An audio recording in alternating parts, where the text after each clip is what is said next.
নমস্কাৰ মৰমৰ ছাত্ৰ ছাত্ৰীসকল জ্ঞান বৃক্ষৰ এই শ্ৰেণী কোঠালৈ তোমালোকক স্বাগতম। আজি আমি অষ্টম শ্ৰেণীৰ চেপ্টাৰ 6 বৰ্গ আৰু বৰ্গমূল তাত আলোচনা কৰিম। তোমালোকে কিতাপ উলিয়াই লোৱা। আমাৰ আজি ক্লাছ 8ৰ চেপ্টাৰ 6 কি কৈছে বৰ্গ আৰু বৰ্গমূল। তোমালোকে কিতাপ বহীবোৰ উলিয়াই লোৱা। ইয়াত বৰ্গৰ কথাটো আমি আগৰ পাঠত আলোচনা কৰিছিলোঁ। বৰ্গ তাত আইডিয়া দিওঁতে এইটো কথা কোৱা হৈছিল যে যদি বৰ্গ ক্ষেত্ৰ হয় তেতিয়াহ'লে এনেকুৱা এটা চতুৰ্ভুজ ক্ষেত্ৰ যাৰ প্ৰতিটো কোণ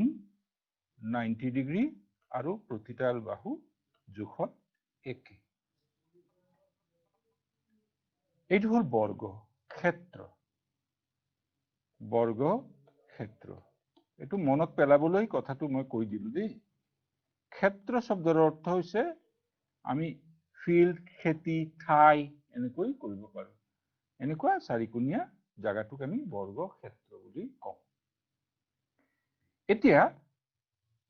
যদি বৰ্গ ক্ষেত্ৰৰ এটা বাহুৰ জোখ দিয়া আছে যেন ধৰা ইয়াত 4, তেতিয়াহ'লে আমি কি কৰিব পাৰো, এই বৰ্গ ক্ষেত্ৰটোক এই 4টোক আমি সমান 1 2 3 4টা ভাগত ভাগ কৰিলো। গম পাইছানে? এইটো এটা ভাগ 2 3 4। ঠিক এইটো বাহুকো আমি এনেকৈ 4টা সমান ভাগত ভাগ কৰিব পাৰো। এতিয়া যদি আমি এই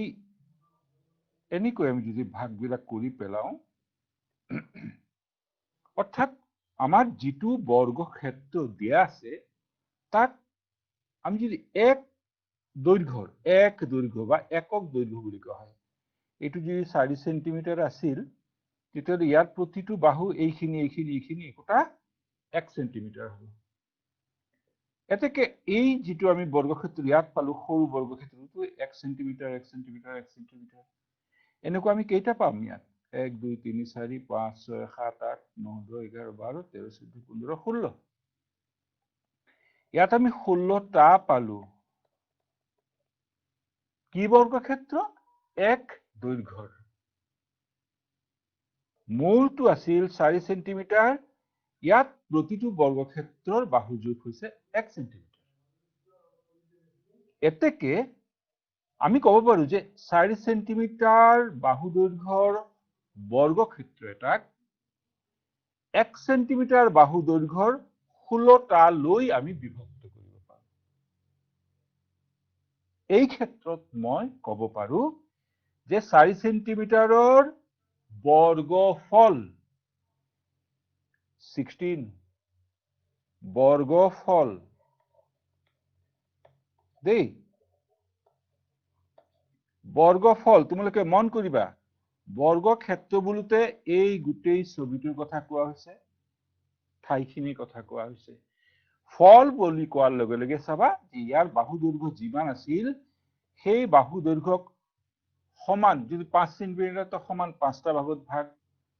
10 সেন্টিমিটাৰ হৈছে সমান 10টা ভাগত ভাগ, 8 সেন্টিমিটাৰ হৈছে সমান 8টা ভাগত ভাগ দেই। এনেকৈ কৰি যদি আমি এইবিলাকক সৰু সৰু বৰ্গক্ষেত্ৰত ভাগ কৰো, যি ওলাব সেইটোকে তাৰ বৰ্গফল বা এই ক্ষেত্ৰত মই ক'ব পাৰো এইটো ক্ষেত্ৰফল। এইটো ক্ষেত্ৰফল। এই ক্ষেত্ৰফলটোক আকৌ আমি আৰু সিম্পল কৰি কালি বুলি কওঁ। ইমানখিনি কথা তোমালোকক কোৱাৰ অৰ্থটো হৈছে যে বৰ্গ কথা মিন্স স্কয়াৰ। স্কয়াৰ বুলি কোৱাৰ লগে লগে আমাৰ ইংৰাজী আহিব স্কয়াৰ মিন্স আমি এটা ডায়াগ্ৰাম পাই যাব পাৰো। অৰ স্কয়াৰ মানে এটা সংখ্যাক সেইটো সংখ্যাৰে পূৰণ। 2 এটা সংখ্যা, তাক মই আকৌ 2 ৰে পূৰণ কৰিলো, আমি কি পালো 4 এতেকে এইটুক কব পাৰো 4 2 into 2 এইটুক লিখোতে আমি এনেকৈ লিখিব পাৰো 2 ৰ ওপৰত সৰুকৈ আমি 2 এটা বুজাই দিব পাৰো পঢ়োতে আমি কম 2 স্কয়াৰ 2 ৰ ওপৰত আছে 2 স্কয়াৰ ঠিক ধৰা 3 into 3 লিখোতে আমি অলপ স্টাইল কৰি নালাগে এইটো এনেকুৱা আমি 3 ৰ ওপৰত সৰুকৈ 2 টো লিখি দিলো আমি পঢ়োতে পঢ়িম 3 স্কয়াৰ 3 স্কয়াৰ তোমালোকে ইংলিছ টাৰ্মটো এই ষ্টাইলটোৱে অভ্যাস কৰিবা কাৰণ আমি ইয়াৰ পিছত যেতিয়া ডাঙৰ ক্লাছ বিলাকত তোমালোকে পঢ়িবা সেই সময়ত বাৰে বাৰে বৰ্গ কথাটো কৈ থকাটো বৰ অসুবিধা 2 ৰ বৰ্গ তেনেকৈ কোৱাতকৈ 2 স্কয়াৰ 3 স্কয়াৰ 15 স্কয়াৰ দেই অৰ্থাৎ আমি এতিয়া যিটো অংক আমি যিটো স্কয়াৰৰ কথা কৈ থাকিম বৰ্গ কৈ থাকিম তাত তুমি ক্ষেত্ৰৰ কথাটো পাহৰি যাব লাগিব আৰু বুজি পাব লাগিব যে যিটো সংখ্যাৰ কথা কোৱা হৈছে যেন ধৰা 8 স্কয়াৰ কোৱাৰ লগে লগে তুমি এই কথাটো বুজি পাব লাগিব অৰ্থাৎ 8 স্কয়াৰ মানে 8 into 8 আৰু 8 8 গুণ 64 64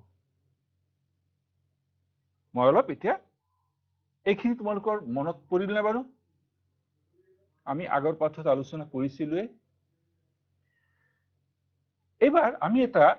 অলপ বেলেগ ধৰণৰ এটা ডায়াগ্ৰাম লৈ অলপ কথাটো ভাবুচোন বাৰু বলা দেই কথাটো এনেকুৱা তোমালোকে অলপ ভাবি লবা ইয়াত এইটো ধৰা 2 ইয়াৰ পৰা ইয়ালৈ এইটো 2 সেন্টিমিটাৰ অলপ ঠাই তাৰমানে এইটো গতিকে ইয়াত এডাল গছ দেই ইয়াত এইটো গছ তোমালোকে বুজি পাবা দেই মই অলপ এইটো এটা জোপোহা গছ ইয়াত যিখিনি ক্ষেত্ৰফল ওলাব হা ইয়াত যিমানখিনি ঠাই আছে ক্ষেত্ৰফলটো 2 into 2 is equal to 4 বা মই ক'ব পাৰো 2 স্কয়াৰ is equal to 4 ইয়াতে এইটো মই এটা শিপাও দিলো দেই এডাল যদি গছ এই গছটো কিমান বেছৰ ওপৰত আছে 2 গতিকে 2 into 2 মানে 4 বা 2 স্কয়াৰ বুলি কৈছো is equal to 4 এইটো হল ইয়াৰ বৰ্গফল বা বৰ্গ এই যিটো 4 আমি পালো এইটোক আমি কলো বৰ্গ ফল এতে বৰ্গ কল হৈ আছে ৰবা এইটো বৰ্গ ফল এই বৰ্গ ফলটো যেতিয়া আমি 4 বুলি কলো লগে লগে একটা প্ৰশ্ন আহিব কোৰ পৰা আহিল এইটো পৰা এইটো বস্তু 2 দেই গতিকে এই 2 টোক আমি কৈ দিলো বৰ্গ মূল গছ এডাল আঁকি আমি এটা কথা ভাবি লৈছোহে মাত্ৰ মানে কিছুমান কথা আমি যদি অলপ বেলেগ ধৰণে ভাবিলো আমাৰ মনত থাকিব তেনে ধৰা ইয়াৰ পৰা এইটো দৈৰ্ঘ্য হল 3 দেই গতিকে 3 ৰ ওপৰত এইডাল গছ আঁকিলো মই হা এইডাল গছ এই গছখিনি যিমানখিনি ঠাই আগুৰিলে ঠাই মানে কি আগুৰা কথা নহয় এইটো এটা ছবি এটা আঁকিলো মই পাত এখিলাত মই ছবি এটা আঁকিছো এই ছবিটোৰ কালি কিমান হ'ব ইয়াত 3 আছিল নহয় 3 into 3 মানে 9 বা মই এনেকৈ লিখি পেলালো 3 স্কয়াৰ is equal to 9 পঢ়োতে আমি 3 স্কয়াৰ is equal to 9 এনেকৈ পঢ়িলো যদি এইটো গছ বুলি মই কৈছো এইটো যদি গছ হয় তাহলে গছৰ এটা শিপা লাগিব না মূল এটা লাগিব মূলটো এনে ছবিটো খালি মনত ৰাখিবৰ কাৰণে মূলটো কিমান আছিল তাৰ এই গছৰ মূলটো কিমান মূলটো হল 3 ইয়াত এই 9 টুক মই কলো বৰ্গ ফল আৰু এই 3 টুক কলো বৰ্গ মূল ছবিটো দিয়াৰ এটা অৰ্থ হৈছে ফল ওপৰত লাগে আৰু মূল তলত থাকে হয় না নাই যিটো সংখ্যাৰ বৰ্গ কৰি আমি যিটো ৰিজাল্ট পাম সেই সংখ্যাটোকে আমি তাৰ বৰ্গ মূল বুলি কৈছো গছডালৰ মূল 3 গছডালৰ আমি এটো ছবিটো গতিকে ইয়াৰ যিটো বৰ্গফল সেইটো হৈছে ন আমি ক'ব পাৰো ইয়াত চাবা ধৰা এইটো প্ৰথম নোটটো হা এইটো কেস 1 এইটো কেস 2 তো 1 এর ক্ষেত্ৰত আমি কি পালো মই কৈছো 2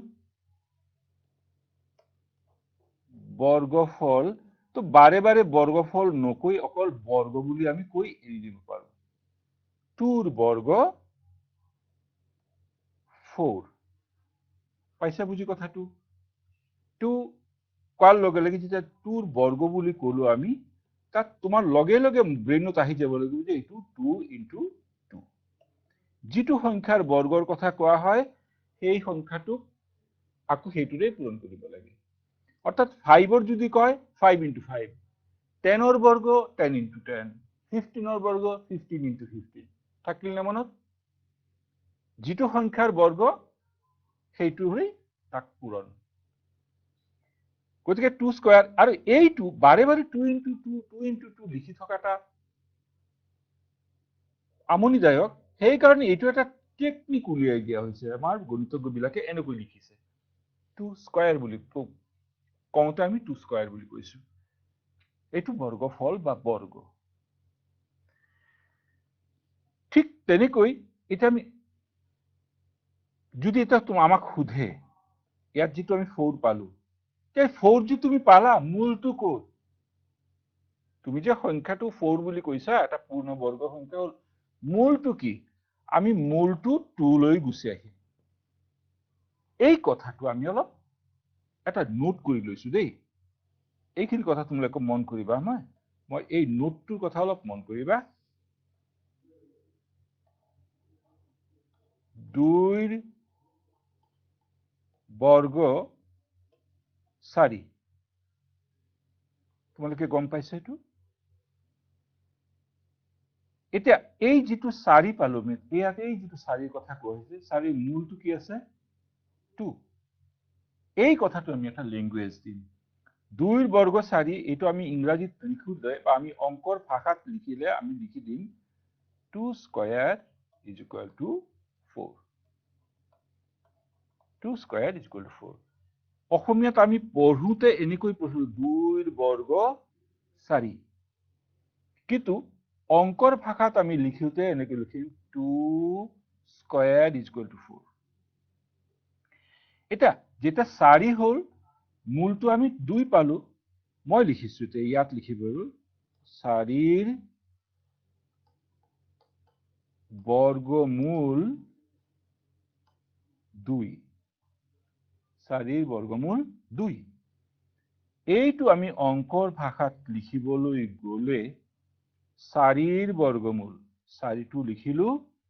বৰ্গমূল ইয়াত যদি স্কয়াৰ বুজাবলৈ বৰ্গ বুজাবলৈ ওপৰত এটা 2 দিয়া হয় বৰ্গমূল বুজাবলৈ এইটো দিয়া হয় মই লিখোতে ইয়াত এটা 2 বুলি লিখিম ক্লিয়াৰ নে কথাখিনি এই কথাটো তোমালোকে যদি মনত ৰাখিব পাৰা তেতিয়াহলে বাকি সব ওলাই আহিব খালি 2 ঠাইত বেল কিবা এটা সংখ্যা দিব লাগিব যেন মই কৈছো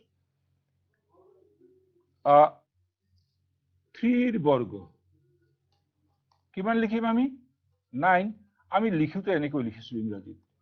বা অংকৰ ভাষাত 3 স্কয়াৰ 9 যদি 3 স্কয়াৰ 9 হৈছে তেতিয়াহলে 9 ৰ বৰ্গমূল 3 স্কয়াৰ ৰুট অফ 9 এটা এই চিনটোৰ কথাটো অলপ তোমালোকে মনত ৰাখিব লাগিব হা এইটো ৰুট ওভাৰ বুলি কোৱা হয় মই আকৌ লিখি দিছো নতুনকৈ এইটো কৰবা এটা সংখ্যাৰ ওপৰত থাকিলে এইটুক পঢ়োতে ৰুট অভাৰ বুলি কোৱা হয় যেনে পঢ়োতে root over 5 root over 25 right root over বুলি কৈ আমি কৈ দিম একচুয়ালি কি হয় জানা এটা তোমালোকৰ মনত ৰাখিবৰ কাৰণে মই দিছো ৰুট অভাৰ 5 ইয়াৰ অৰ্থ হৈছে জানা 5ৰ পাৱাৰ 1/2 খুব মজাৰ কথা দিয়ে অলপ মনত ৰাখিবা যতে এইটো সাইন দিয়া থাকিব যেন ধৰা এইটো 50 ইয়াৰ অৰ্থ হৈছে 50 ৰ ওপৰত পাৱাৰ 1/2 তাৰপৰে এইটোৱে সদায় পাৱাৰ 1/2 হে বুজায় ইয়াত এটা টোকা মই দিছো তোমালোকে অলপ হেতু ৰাখি থবা বলনা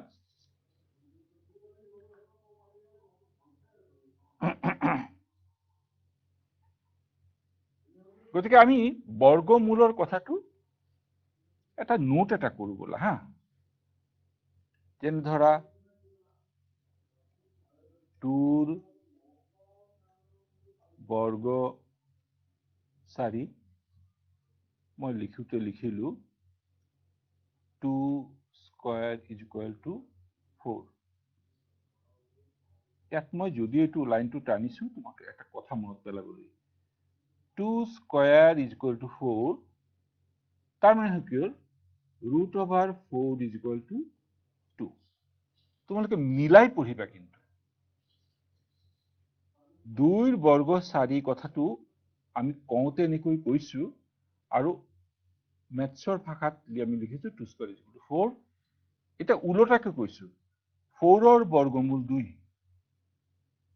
অৰ্থাৎ আমি এনেকৈ সিম্বলটো থাকিলে আমি বুজিম 4ৰ বৰ্গমূল 2 এই কথাটো লিখোতে আমি এনেকৈ লিখিলো এত থেকে সিমিলাৰলি আমি কি পাম যেন ধৰা 9ৰ বৰ্গ 81 লিখোতে আমি কি লিখিলো 9 স্কয়াৰ ইজ ইকুৱেল টু 81 এই কথাটোক আমি 81ৰ বৰ্গমূল 9 বুলি কৈছো যেন ধৰা 11ৰ বৰ্গমূল 121 লিখোতে আমি লিখিলো 11 স্কয়াৰ ইজ ইকুৱেল টু 121 আৰু ইয়াত লিখিছো 121ৰ বৰ্গমূল 11 এনেকৈ আমি যদি অলপ বহুবোৰ সংখ্যা তোমালোকে লিখি লিখি প্ৰেক্টিস কৰা কথাটো ব্ৰেইনত থাকি যাব ত্যাগ কৰিছে 25ৰ বৰ্গমূল বৰ্গ হ'ব 625 লিখোতে আমি লিখিলো 25 স্কয়াৰ ইজ ইকুৱেল টু 625 বা 625ৰ স্কয়াৰ ৰুট কৰিলে আমি 25 পাম তোমালোকে যদি বাৰে বাৰে প্ৰেক্টিস কৰি থাকা সংখ্যা এটাক লৈ প্ৰথমে বৰ্গ কৰিলা লগে লগে বৰ্গমূল তেতিয়া আমাৰ ব্ৰেইনত কথাবোৰ সোমাই থাকিব সৰু সৰু কথা যেতিয়া বাৰে বাৰে তুমি প্ৰেক্টিস কৰি থাকিবা ব্ৰেইনে এই কথাবোৰ মুখস্থ কৰি লয় আৰু সময় তোমাক হেল্প কৰিব এতিয়া আমি অলপ বেলেগ ফালে যাওঁ বুলা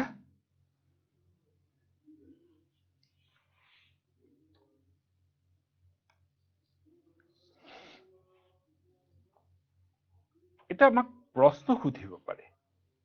যে কোনো এটা সংখ্যা তো মাজতে কৈ লৈছো তোমালোকে কিছু কথা মুখস্থ কৰি থবা একো নাই মই ইয়াত এটা চাৰ্ট এটা বনাই দিছো যিমানখিনি পাৰো তোমালোকে অলপ নোট কৰি লোৱা আৰু হেতু অলপ বাৰে বাৰে চাই থাকিবা মনত পৰি যাব আমি ইয়াৰ পিছত আহি যাম কেনেকৈ স্কয়াৰ ৰুট উলিয়াই দে যেনে 1 স্কয়াৰ 1 এতেকে মই দি দিলো তোমালোকে এনেকৈ মনত ৰাখিব therefore বা এতেকে root over 1 is equal to 1 তোমালোকক কিছুমানে কিন্তু এটা কথা ক'ব পাৰে দেই বা তুমিও কিতাপখন হয়তো পঢ়িলে কৰবাত এনেকুৱা পাবা যে বৰ্গমূলত প্লাসও আহিব পাৰে মাইনাসও আহিব পাৰে সদ্যহতে সেইটো বাদ দিয়া কেতিয়াবা প্লাস কেতিয়াবা মাইনাস হ'ব পাৰে সেইটো ফৰ দ্য টাইমিং বাদ দিয়া তোমালোকে এতিয়া সেইটো ভাবিব নালাগে মোৰ কথা হৈছে যে 4 ৰ বৰ্গমূল 2 16 ৰ বৰ্গমূল 4 81 ৰ বৰ্গমূল 9 225 ৰ বৰ্গমূল 15 400 ৰ বৰ্গমূল 20 এনেকৈ আমাৰ ব্ৰেইনত নেওতাহেন মনত থাকিব লাগিব মাইনাসটো কথা সদ্যহতে বাদ দিয়া দেখা যাব ব্ৰেইনত খালি থৈ দিয়া যে যদি 4 ৰ বৰ্গমূল 2 দুইটো প্লাস হ'ব পাৰে মাইনাস হ'ব বাস সাধাৰণ জ্ঞান হিচাপে ব্ৰেইনত থৈ দিয়া দেই গতিকে ইয়াত লিখিলো এতিয়া 2 স্কয়াৰ মানে 4 এতেকে 4 ৰ বৰ্গমূল 2 3 স্কয়াৰ ইজ ইকুয়াল টু 9 এতেকে 9 ৰ বৰ্গমূল 3 আমি এনেকৈ গৈ থাকিলো আমি পালো 15 তুমি মনত নালাগে তো অলপ লিখি দিও ৰবা 4 স্কয়াৰ মানে 16 এতেকে square root of 16 is equal to 4 এইটো ধৰা 5 স্কয়াৰ ইজ ইকুয়াল টু 25 তাৰ মানে 25 ৰ বৰ্গমূল 5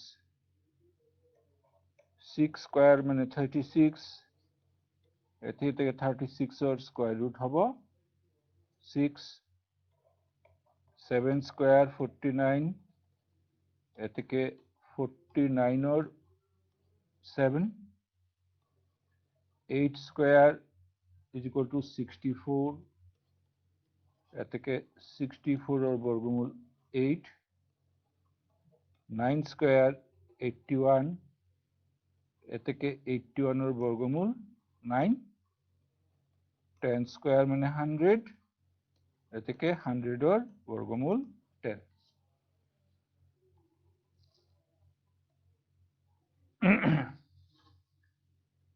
11 ৰ স্কয়াৰ কিমান হ'ব 121 তোমালোকে এইটো মুখস্থ কৰিবা এতে 121 ৰ বৰ্গমূল 121 ৰ বৰ্গমূল 11 12 স্কয়াৰ কৰিলে 144 এতে 144 ৰ বৰ্গমূল হ'ব 12 13 স্কয়াৰ 169 হ'ব কৰি চাবা তোমালোকে দেই এই 13 স্কয়ার মানে 13 into 13 12 মানে 12 into 12 এতে 169 ৰ বৰ্গমূল হ'ব 13 14 স্কয়াৰ মানে 14 into 14 ওটো 196 এতে 196 ৰ বৰ্গমূল 14 15 ৰ হলে 225 এতে 225 ৰ বৰ্গমূল হ'ব 15 এনেকৈ আমি গৈ থাকিম দেই যিমান পাৰা তোমালোকে যদি প্ৰেক্টিস কৰা আনিকৈ চাৰ্ট এখন বনাই লবা আৰু বাৰে বাৰে চাৰ্টখন একেলগে গুটিখিনি মনত কৰিবলৈ যত্ন নকৰিবা ধৰা তুমি ইমানখিনি তুমি জানাই এইটো বাৰে প্ৰতি চাই থাকিব নালাগে 8 9 10 হেতু এদিনাখন মুখস্থ কৰিলা মনত হৈ গ'ল বাদ দিটো 11 12 13 লৈ চালা এদিন এনেকৈ যেটো তোমালোকে প্ৰেক্টিস কৰি থবা এই নলেজ তোমালোকৰ ব্ৰেইনত যেতে থাকিব তাৰ পিছত আমি হেতু এপ্লিকেশনত খটুৱাব পাৰিম দেই এবাৰ বলা আমি বৰ্গমূল কেনেকৈ উলিয়াব পাৰি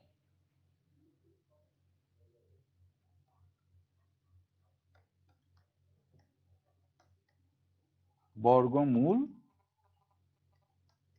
নিৰ্ণয় আমি কেনেকৈ কৰিম বর্গমূল আমি কেনেকৈ উলিয়াম চাবা মই ইয়াত তিনটা টেকনিক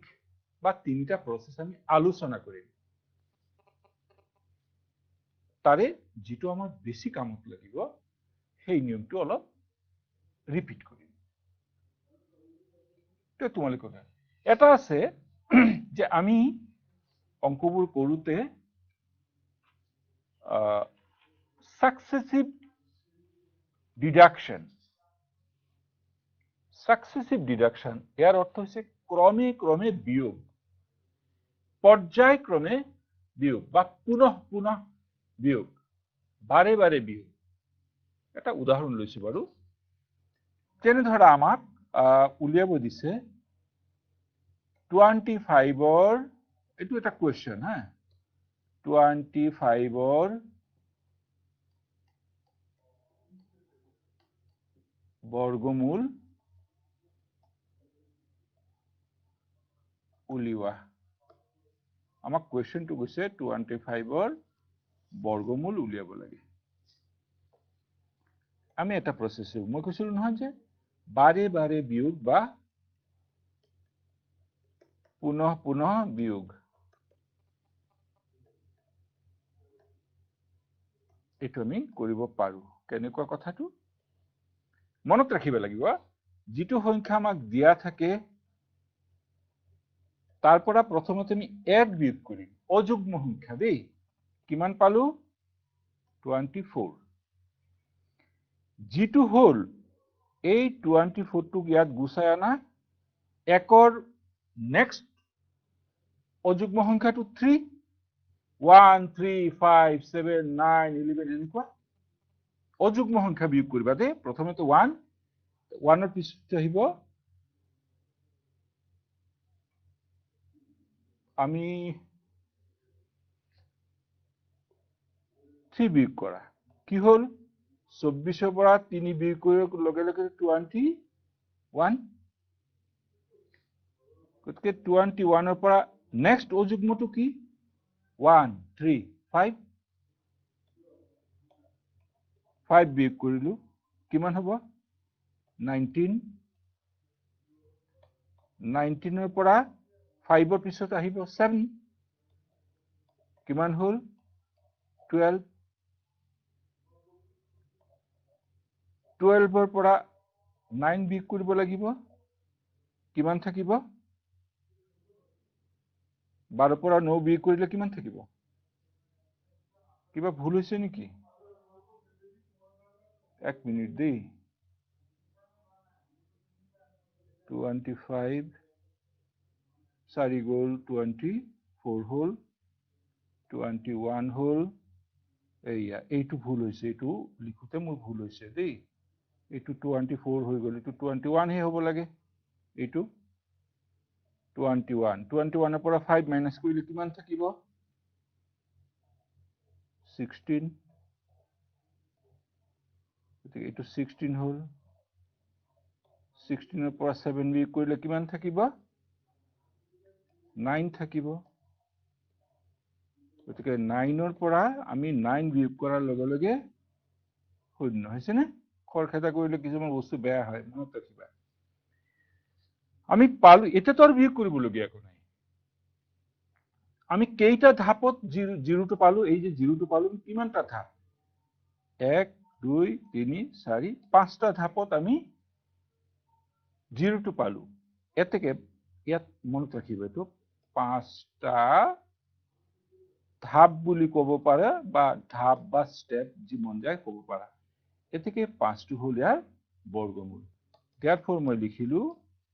25ৰ বৰ্গমূল 5। আৰু এটা উদাহৰণ লোৱা। 25টো কৈছে, তোমাক ক'ব পাৰে 36। 36ৰ বৰ্গমূল উলিয়াব দিছে। এইটো কুৱেশ্যন নাম্বাৰ, এইটো এটা কুৱেশ্যন। 36 আমি উলিয়াইছো দেই। 36 1 বিয়োগ কৰিলে কি হ'ব? 35। নেক্সট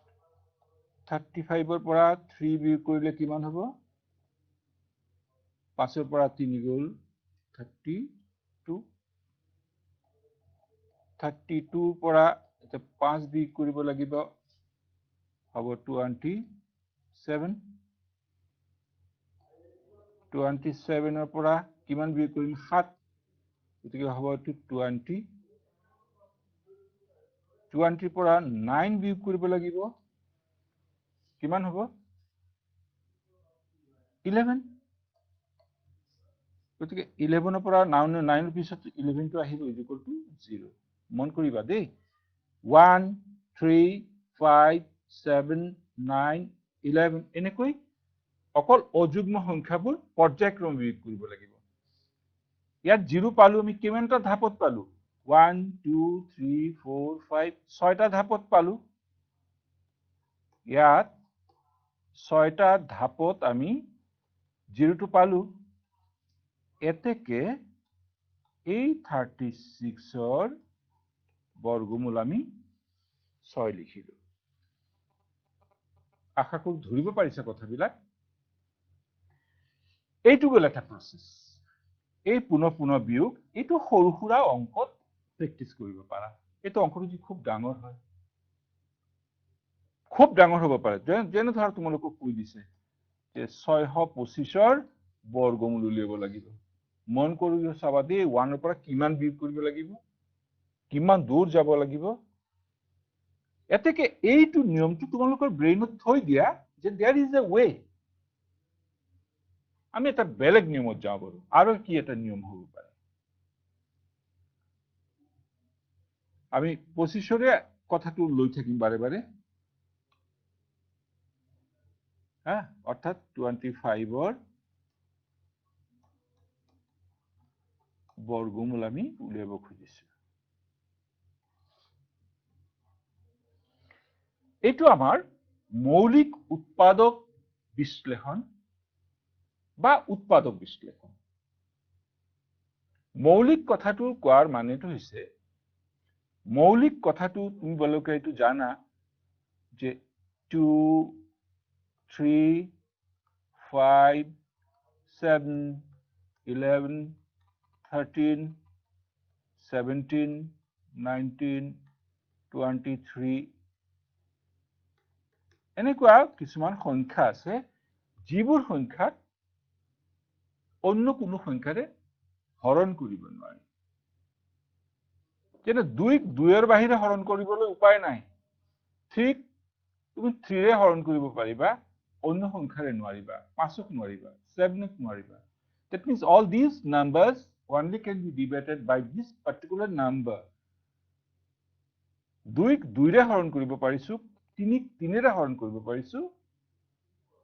কিন্তু ইয়াক অন্য কোনো নম্বৰেৰে অন্য কোনো সংখ্যাৰে আমি হৰণ কৰিব নোৱাৰো এনেকুৱা নম্বৰবিলাকক আমি মৌলিক সংখ্যা বুলি কওঁ আৰু আমি উৎপাদক বিশ্লেষণ কৰোঁতে যদি অকল এই সংখ্যাবোৰৰে সহায় লওঁ তেতিয়া তাক হেতু মৌলিক উৎপাদক বিশ্লেষণ বুলি কয় আনহাতে মন কৰিবা যে 4 6 9 15 এই সংখ্যাবোৰ তুমি 4 ৰে হৰণ কৰিব পাৰিবা 2 ৰে হৰণ কৰিব পাৰিবা 6 can be divided by 6 by 2 by 3 এইটো 3 ৰে হৰণ কৰিব পাৰিবা 9 ৰে কৰিব পাৰিবা 3 ৰে কৰিব পাৰিবা 5 ৰে কৰিব like that why এই যে 4 টো 2 into 2 বা আমি এনেকৈ কৰিব 4 divided by 2 4 2 ৰে হৰণ কৰিব পাৰো বা 2 2 পূৰণ কৰি 4 পাব পাৰো এইবিলাক সংখ্যা অমৌলিক বা যুগ্ম বা গতিকে এই বৰ্গমূল উলিয়াওতে আমি এই যদি মৌলিক উৎপাদকবোৰ লৈ লওঁ তেতিয়াহ'লে মৌলিক উৎপাদক বিশ্লেষণ আমি ক'ব পাৰো অৰ্থাৎ 25 এই 25 টোক আমি উৎপাদক বিশ্লেষণ কৰিম ইয়াতে প্ৰথম আখৰটো প্ৰথম সংখ্যাটো 5 আছে গতিকে এনেকুৱা আমাৰ ব্ৰেইনত আহিব লাগিব যে কোনো এটা সংখ্যাক স্কয়াৰ কৰিলে তাৰো প্ৰথম সংখ্যাটো 5 আহিব লাগিব একমাত্ৰ 5ত বাহিৰে অন্য একো নাই গতিকে 25ক মই 5 ৰে হৰণ কৰি 5 পালো এটা 5ক হৰণ কৰি ৰাখো আমি 1 হে পাম এতেকে 25ক আমি লিখিব পাৰো 5 into 5 5 into 5 এতেকে এই 25 ৰ আমি বৰ্গমূল চিনডাল দিলু is equal to 5 into 5 লিখিলো দুটা 5 ৰ কাৰণে উত্তৰটো এটা 5 আহে এই কথাটো আমি অলপ এনেকৈ লিখিছো ধৰা এইটোতো আমি লিখিলো আমি এনেকৈ লিখিব পাৰো 25 is equal to তুমি 5 into 5 লিখিলা তাৰ মানে 5 into 5 মানে 5 স্কয়াৰ হল এতেকে 25 is equal to 8 উঠি গল এইটোৰ ওপৰত এইটো দিব লাগিব এইটো থাকিল ইয়াত 5 হল দেয়াৰ হল কথাটো এটা তোমালোকে এটা প্ৰশ্ন মোক খুদিব পাৰা এইখিনি যে ইয়াত স্কয়ারটো কিয় উঠি গল এইটো কিয় উঠি গল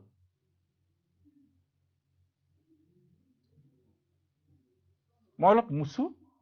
তোমালোকে এইখিনি যুদ্ধ হ'ব পাৰিছা কাৰণ মই যদি এইটো ব্যাখ্যা কৰিব যাওঁ তো অলপ লেতেৰা হৈ যাব বলা আমাৰ কি হৈছে কোৱেশ্চনটো আমি এইখিনিত আমি এটা নতুন কথা জানিব বিচাৰিছো যে √5 স্কয়ার ইজ ইকুয়াল টু 5 যে হল এই দুটো গল এনেতো আমি গুছাই দিব নোৱাৰো কেনেকৈ গৈছে আমি সেইটো কথা চাই আছো চাবা তোমালোকক আগতে মই কৈছিলো যে কোনো এটা সংখ্যাৰ যদি এনেকৈ থাকে 5ৰ কথাটো মই কলো ইয়াৰ অৰ্থ হৈছে 5 টু দি পাৱাৰ হাফ অৰ্থাৎ এই নাঙল হেন যেটো বস্তু আমি দিও ৰেডিকেল সাইন বা বৰ্গমূল চিন ইয়াৰ অৰ্থ হৈছে পাৱাৰটো এইটো হ'ব that is 16 যদি মই এইটো দিও তে বুজি পালে 16 এর পাওয়ার টু 1/2 দে এতেকে এই যেটো আমি 5 স্কয়ার বুলি কৈছিলো তাৰ ওপৰত এইটো দিলু ইয়াৰ অৰ্থ হৈছে যে 5ৰ ওপৰত এইটো 2 তো আছে এতে এই চিনটো কাৰণে ইয়াত এটা 1/2 আহি যেহেতু 1/2 আহিল এতে 5ৰ ওপৰত এই ঘাতৰ পূৰণ হৈ যায় 2 এ 2 ক্যান্সেল হৈ হ'ব 5 to the power 1 5 to the power 1 আৰু লিখিব নালাগে আমি ডাইৰেক্ট 5 লিখি দিব পাৰো তোমালোকে অঙ্কটো খালি মনতহে ৰাখিবা যে এই ৰেডিকেল সাইনটো থকাৰ অৰ্থ হৈছে ওপৰত 1/2 থাকে কৰবাত তোমালোকে এনেকুৱা পাবা গল এইটো আমাৰ এটা প্ৰসেস গৈছে আৰু এটা আছে আমাৰ এইটো উৎপাদক বিশ্লেষণ পদ্ধতি মই এটা উদাহৰণ লৈছো আৰু এটা অলপ ডাঙৰ কৰি লোৱা যেনে ধৰা এটা কোৱেশ্চন লোৱা এটা কোৱেশ্চন লোৱা 121 ৰ বৰ্গমূল নিৰ্ণয় কৰা তে আমি উত্তৰটো কৰেছি এটা আছিল নহয় যে মাইনাসৰ কথা কৈছিলো 121 প্ৰথমে 1 মাইনাস কৰিম পিছত 3 এনে কৰিম সদ্যহতে সেইটো আমি পাহৰি গলো নালাগে এতিয়া আমি উৎপাদক বিশ্লেষণত গৈ আছো মন কৰিবা তো 121 কিমানেৰে হৰণ কৰিব পাৰিম উৎপাদক কৈছিলো যে মৌলিক উৎপাদকত কি আছে 1 টোৰ কথা বাদ দিয়ে বাৰু 2 3 5 7 11 13 এনেকুৱা কিছুমান সংখ্যা হয় না এই 121ক হৰণ কৰিব পৰা 2 এৰে হৰণ কৰিব পাৰিম জানো এককৰ ঘৰত 1 আছে যেতিয়া কোনো এটা সংখ্যাৰ এককৰ ঘৰত এটা অযুগ্ম সংখ্যা থাকে ভাবিবা সেইটো সংখ্যাক অযুগ্ম সংখ্যাৰে হৰণ কৰিব পাৰিবা মন কৰিছে নে অৰ্থাৎ ইয়াত 1 আছে এটো এটা অযুগ্ম সংখ্যা গতিকে এই অযুগ্ম সংখ্যা এনেকৈ যদি কোনো এটা অযুগ্ম সংখ্যা হয় তেতিয়াহ'লে তাক হৰণ কৰিবলৈ 3 5 7 11 এনেকুৱা অযুগ্ম সংখ্যাই লাগিব ইয়াত আকৌ মন কৰিবা যেটো 1 আছে 1 টো থকা আমি তাক 11 এৰে হৰণ কৰিব পাৰো 9 এৰে কৰিব পাৰো 9 9 81 হয় আমি কৰিমটো কি তো আমি সৰুৰে পৰা আৰম্ভ কৰিছো 122 ৰে হৰ্ন ইম্পসিবল 3 ৰে 3 4 গুণ 12 1ক নেযায় 5 ৰে 5 2 যা 10 21 নেযায় 7 ৰে 7 7 হ'ব 51 নেযায় 11 ৰে আমি কৰিব পাৰো 11 একবারে হল 12 1 হল হাতে 1 থাকিল এটু 11 হল 11 এর গুণ 11 এটু নেক্সট লাইন টু এটু লাইন যেটু মই কৰি আছো হেতু দৰকাৰ নাই তথাপি তোমালোকে মনৰ ৰাখিবা লাষ্টত আমি 1 ত আহি শেষ হ'ব লাগিব এতেকে আমি কি কৈছো এতেকে 121 is equal to 11 into 11 পালো নে imply মই যদি এটু বর্গমূল কৰি দিও এটু বৰ্গমূল 11 into 11 তাৰ মানে আমি 11 পালো বা এই কথাটুক আমি এনে কৰি লিখিব পাৰো 121 is equal to 11 into 11 তার মানে 11 স্কয়ার এতেকে 121 এইটু বর্গমূল গতিকে 11 হল এইটু প্রসেসত প্র্যাকটিস কৰিলে তোমালোকৰ বেছি ভাল হ'ব এই প্ৰসেসটো দেই এইটু সৰু হৈছে মাত্ৰ 11 ত শেষ হৈ গল এটা বেলেগ বস্তু লওঁ বলা ধৰা আমাক কৈছে 144 ৰ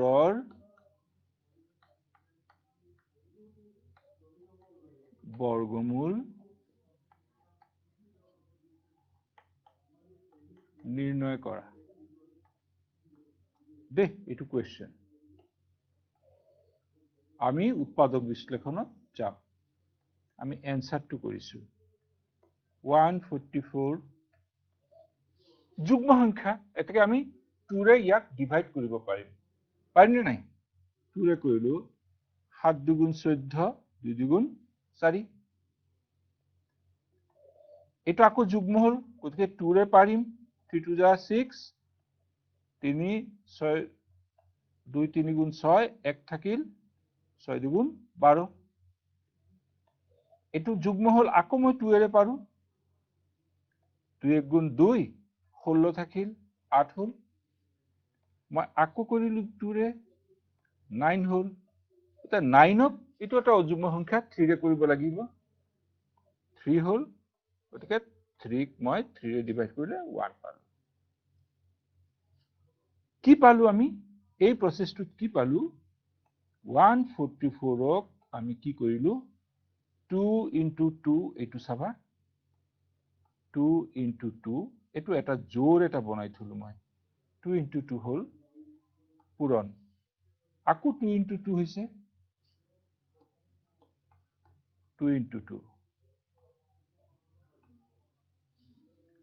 আৰু এটু হৈছে 3 into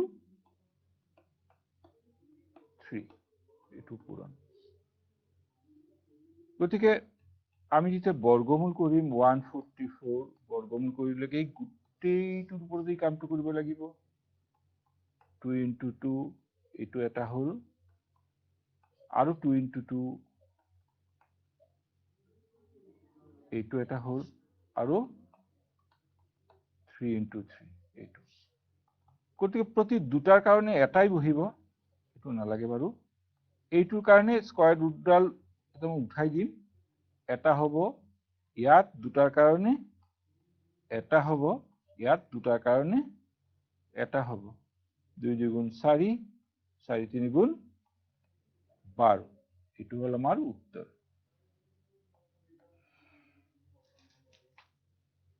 এই অঙ্কটো এইখিনিত আহি আমাৰ কিবা অলপ কনফিউশন এটা হৈছে না এইখিনিত আহি আমাৰ একটা কনফিউশন হৈ গল এই কনফিউশনটো আঁতৰাব পাৰিম আমি খুব ইজিলি অঙ্কটো কৰোতে তোমালোকে খুব সাফ চিকুণকৈ কৰিব পাৰিবা কেনেকৈ কৰিবা ইয়াত বুঝা এইটো আমি নিলিখাকৈ অংকটো কেনেকৈ কৰিম